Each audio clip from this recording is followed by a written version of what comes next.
우린 최선을 다해요. 정말 열심히 했어요. 근데 안 되는 것들이 있더라고요.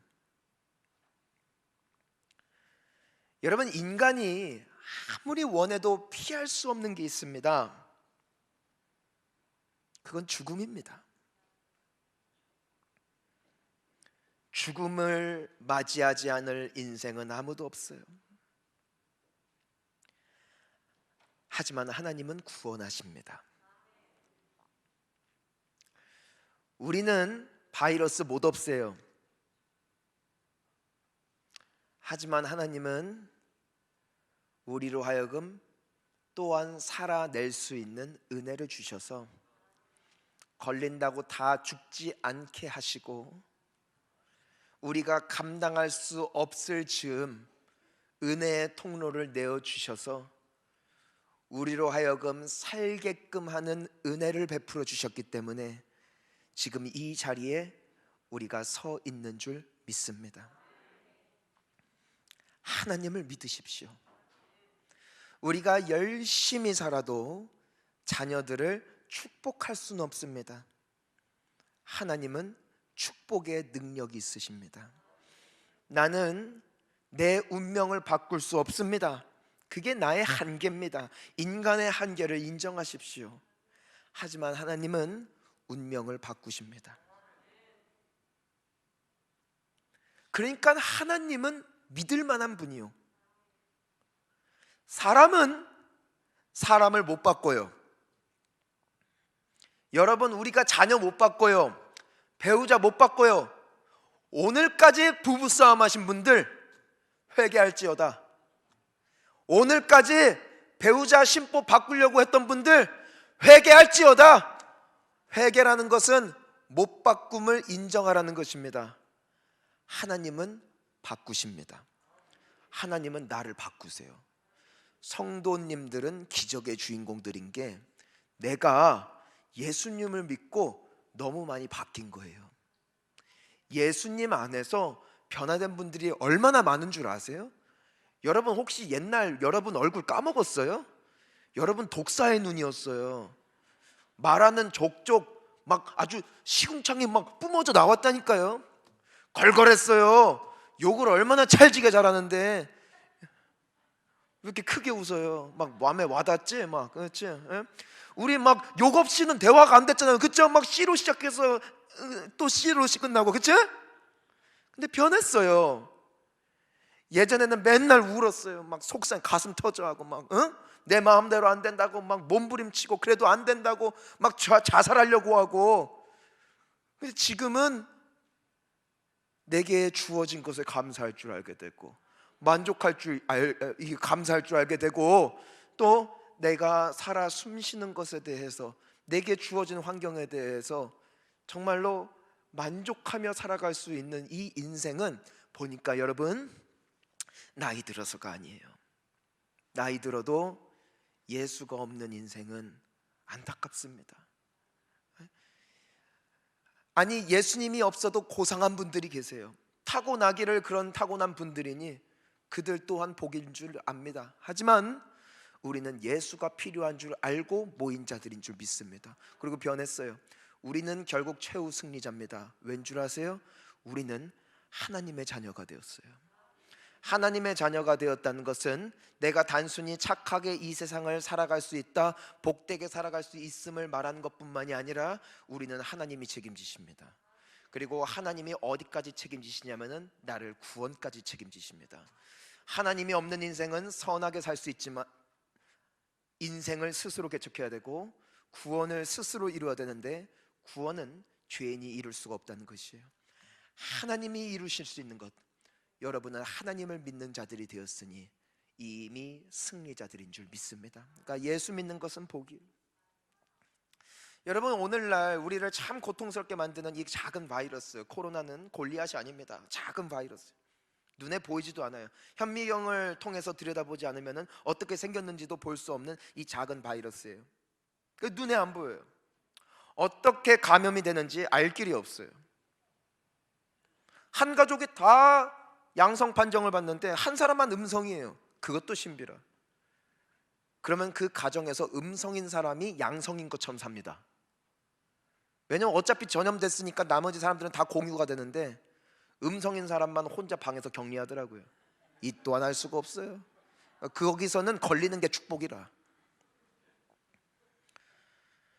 근데 어떻게 그렇게 될까? 함께 밥도 먹고 함께 같은 집에서 거주했는데 누군 걸리고 누군 안 걸려요. 이게 참 알 수가 없어요. 우리가 바이러스에 걸리게 되어지면은 스치기만 해도 밀접 접촉자가 돼서 다 검사받아야 됩니다. 그만큼 이 바이러스라는 것이 우리를 참 힘들게 만드는 것이에요. 근데 여러분, 진짜 우리를 죽이는 바이러스가 뭔가 보니까 그게 바로 죄의 바이러스더라고요. 죄는, 이 코로나 바이러스는 우리의 육체를 상하게 합니다. 근데 이 죄의 바이러스는 우리의 영혼과 심령을 부패하게 만듭니다. 코로나에 감염이 되면은요, 발열 증세가 나타나고 목이 아프고 막 기침도 나고 땀도 나요. 그러면서 뭔가 이상하다, 나에게 뭔가 바이러스가 들어온 것 같다라고 우리는 육체의 그 현상을 통해서 발견을 할 수 있게 됩니다. 동일하게 나의 영혼이 죄로 말미암아 감염이 되잖아요. 나의 삶 속에 죄의 감염으로 말미암은 증상들이 나타납니다. 그것이 바로 미움입니다. 그것이 바로 욕심입니다. 그것이 바로 다툼입니다. 분쟁입니다. 호색하는 것입니다. 팔을 가르는 것입니다. 저주하는 것입니다. 싸우는 것입니다. 이것이 내 영혼에 죄의 바이러스가 침투했을 때 나타나게 되어지는 현상이라는 것이에요. 정말로 이 죄의 바이러스가 무서운 것은 죄가 죄를 낳더라는 것이에요. 내가 상대방에게 독서를 품잖아요. 독서를 날리잖아요. 그 사람에게 그 죄성이 그대로 전이가 되어서 그 사람이 그 독서를 배웁니다. 독설과 함께 증오와 미움을 갖게 됩니다. 죄는 또 다른 죄를 낳고 또 다른 죄를 낳고 결국에는 사망을 낳는 것. 이것이 영적 원리예요. 이게 영적인 세계인 것이에요. 인류를 불행하게 만드는 것은 환경이 아니더라고요. 바로 이 죄의 바이러스입니다. 이것이 끊어지지 않는 이상 우리는 소망이 없습니다. 제가 예전에 50억 자산 있는 분을 봤습니다. 본인이 통장을 까더라고요. 개 부러웠습니다. 진짜 0을 셀 수가 없어. 일시 백 셀 수가 없어요. 야, 진짜 돈 많으시다고 그랬어요. 그분이 뭐라는 줄 알아요? 자긴 그지래요. 앞에 2자리밖에 안 붙잖아요. 50. 자기 친구들은 다 3자리래요. 자긴 그지래요. 안 때린 것에 감사합니다. 어떤 분은 정말 다 가진 것 같아요. 근데 얼굴이 어두워요. 그늘져 있어요. 대화 좀 나눠보면은 속에 있는 이 깊은 상처와 쓰디쓴 고통이 한마디 한마디 할 때마다 뿜어져 나와요. 아이고, 아이고. 정말 행복하다는 것이 무엇일까? 정말 인생을 잘 산다는 것이 무엇일까? 저는 최근에 신방을 하는데 어느 권사님을 만났어요. 이분은 나이가 많아요. 이제 걷는 게 기적이라 내가 봤을 땐 비틀비틀 걸어요. 그리고 자녀들도 뭐 그냥 그렇게 평범하게 살아요. 본인도 그냥 세상적인 어떤 시선으로 봤을 때는 그냥 별거 없어요. 근데 권사님 잘 지내세요? 하니까 눈물을 흘려요. 왜 그러시냐? 무슨 힘든 일이 있으시냐? 너무 감사합니다. 내가 우리 하나님 때문에 내가 복을 너무 많이 받았습니다. 복 얘기 들어봤어요. 내가 봤을 때 복도 아니야. 근데 눈물을 흘려요. 저는 그날 천사를 봤어요. 저는 그날 그곳에서 천국을 봤어요. 아, 이것이 진짜구나. 그 심령 속에 주의 영이 깃든 사람, 맑고 깨끗한 영혼 때문에 남들은 더 가지려고, 더 소유하려고, 가져도 불평이고 못 가져도 아쉬워하는 수많은 죄악들이 만연한 세상 속에 살면서도 이토록 영이 살아있는 사람은 이렇게도 아름답구나. 여러분, 바닷가에서 물고기를 갓 잡아서 회 떠 먹으면 맛이 죽입니다. 아주 신선해요. 그런데 그 평생을 바닷가에서 노니다가 잡혔음에도 불구하고 회를 떠서 먹으면 살이 달아요. 먹어보셨어요? 안 짜요. 왜 그럴까요? 살아있었기 때문이에요. 근데 그 물고기를 잡아서 동일한 환경 속에 방치해 두잖아요. 소금 속에 절여 놓잖아요. 그러면은 그 생선의 맛이 짭짤해지더라고요. 드셔보셨어요? 우리는 죄악이 만연한 세상 속에 살고 있어요.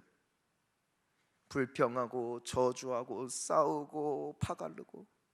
근데 내 영이 죽으면은요, 내 영이 연약해져 있으면은요, 내 영이 호흡을 안 하면은요, 그거 영향 다 받아요. 옆에 사람 욕하면 나도 욕하고, 옆에 사람이 저주하면 나도 저주하고, 싸우면 같이 싸워요. 왜? 내 영이 무너진 거예요.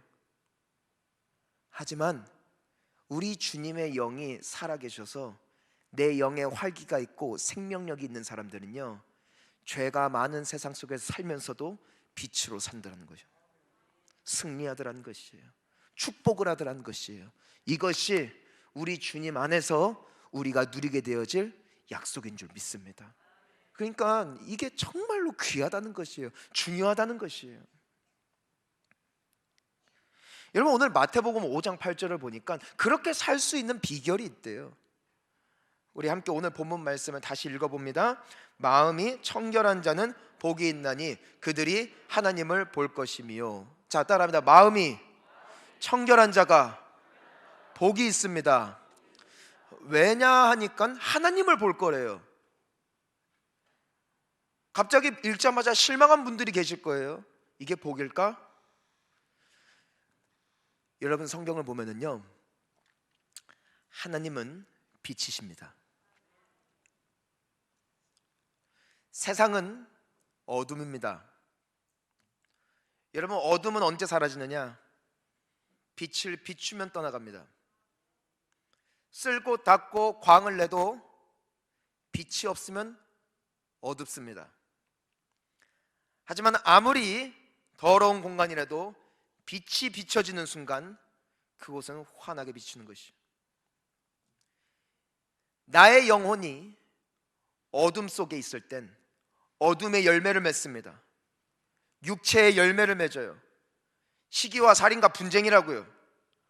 하지만 나의 영이 하나님을 만날 때 그분의 빛이 내 영혼의 비침으로 내 영혼과 나의 심령에는 빛의 현상들이, 빛의 열매들이 맺히기 시작하는 것인데, 그것이 바로 사랑이요, 희락이요, 화평이요, 자비함이요, 오래 참음이요, 우리가 꿈꾸는 멋진 인생, 멋진 삶, 귀한 마음이 빛 대신 주님을 만날 때 회복된다는 것이에요.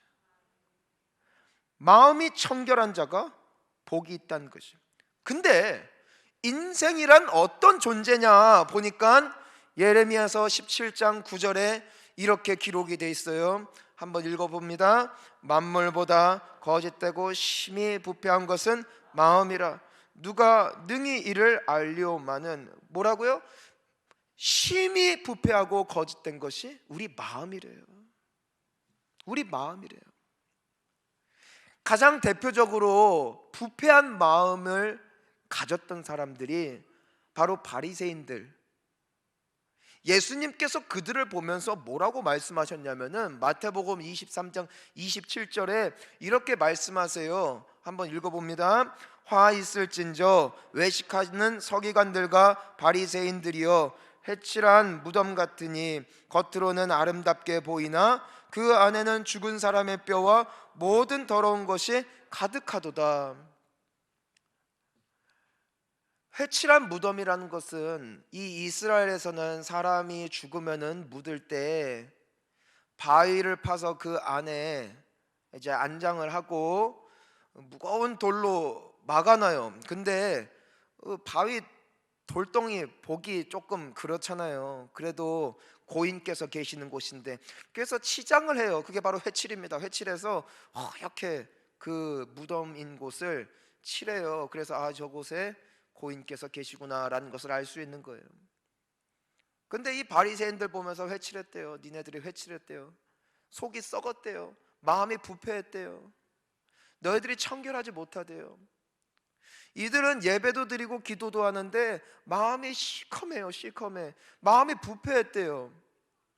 여러분, 마음이 부패한 증거가 어디 있을까요? 그들은 예수님을 너무 싫어했어요. 예수님을 죽이고 싶어 했어요. 결국에는 무리들을 선동해서 예수님을 죽였어요.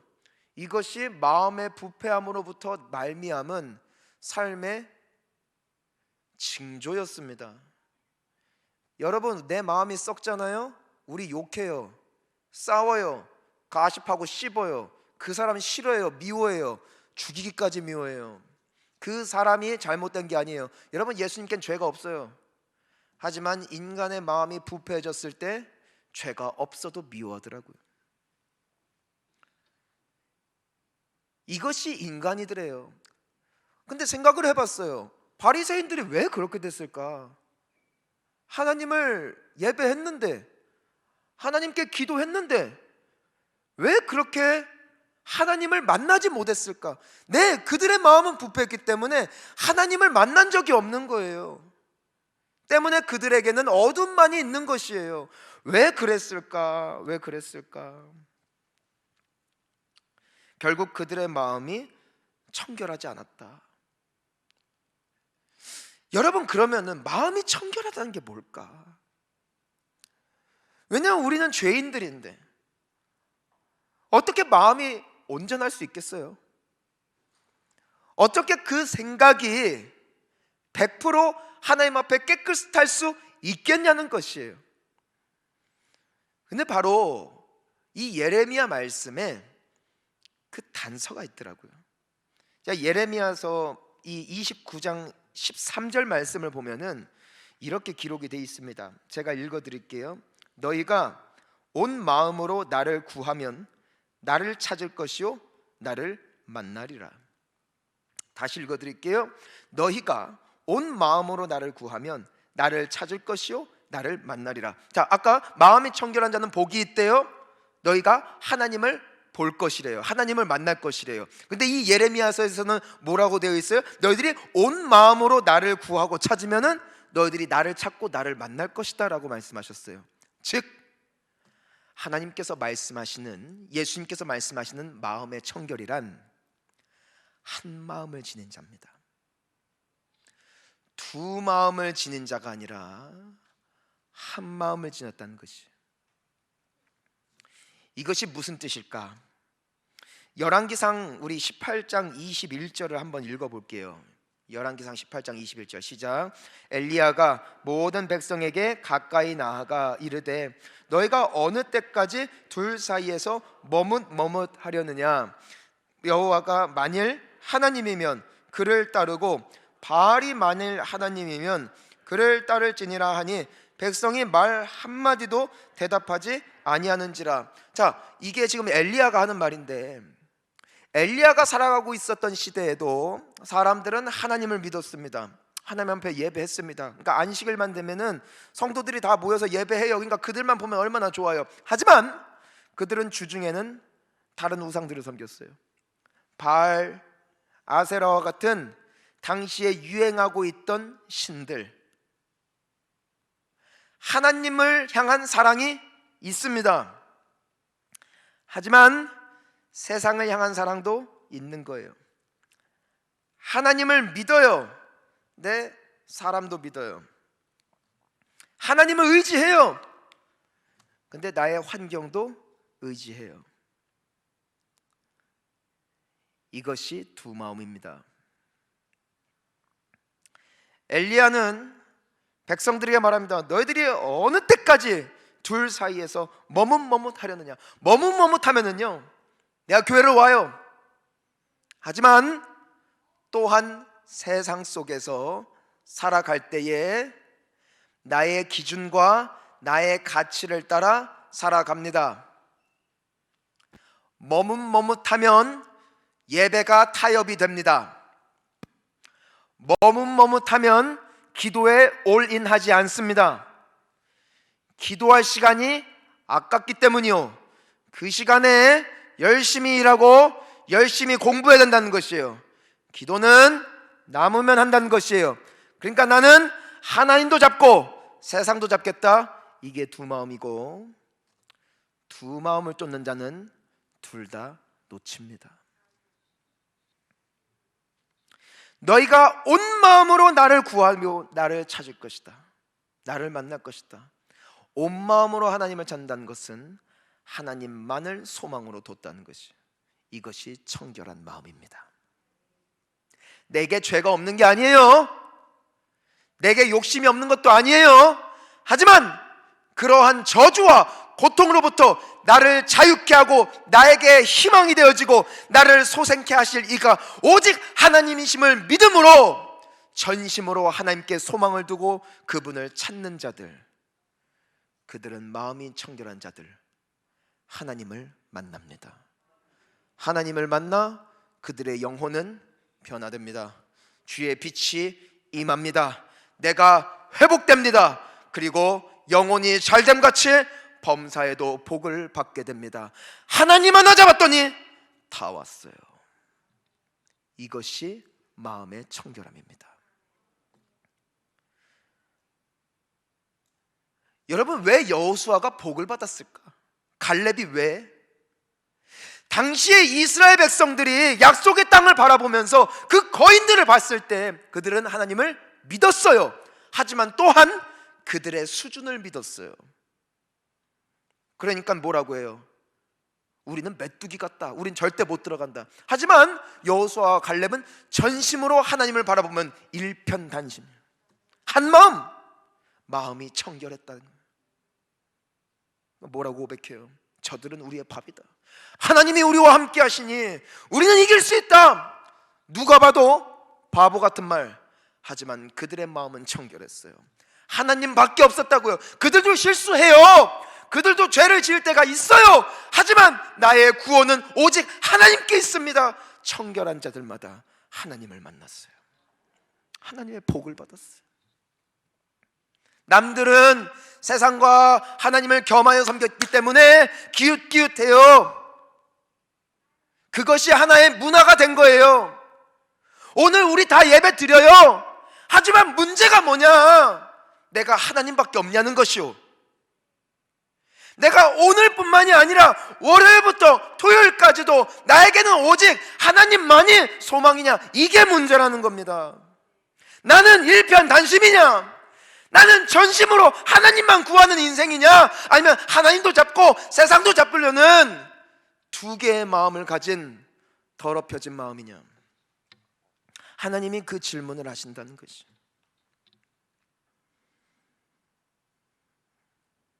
여호수아의 고백은 오늘 우리에게 큰 울림을 주는 것이죠. 여호수아서 24장 14절 말씀을 우리 함께 읽어볼까요? 시작. 그러므로 이제는 여호와를 경외하며 온전함과 진실함으로 그를 섬기라. 너희의 조상들이 강 저쪽과 애굽에서 섬기던 신들을 치워버리고 여호와만 섬기라. 지금 이스라엘 백성들이 요단강을 건너서 그 땅에서 전투를 할 때만 해도 사생결단으로 나아가야 되기 때문에 하나님만 믿었어요. 하나님만 의지했어요. 근데 나라의 전쟁이 끝났어요. 삶이 안정됐어요. 그러면서 그들이 다시 옛 신들을 섬기기 시작했다는 것이에요. 이집트에서 섬기던 신들, 옛 과거의 습관들, 하나님만 섬기는 게 아니라 겸하여 섬기기 시작했다는 것이에요. 여호수아가 다시 한번 그들에게 선포합니다. 우리 15절 말씀을 함께 읽습니다. 만일 여호와를 섬기는 것이 너희에게 좋지 않게 보이거든 너희 조상들이 강 저쪽에서 섬기던 신들이든지 또는 너희가 거주하는 땅에 있는 아모리 족속의 신들이든지 너희가 섬길 자를 오늘 택하라. 오직 나와 내 집은 여호와를 섬기겠노라 하니. 아멘. 유행 따라가지 않았어요. 사람들의 흐름에 편승하지 않았어요.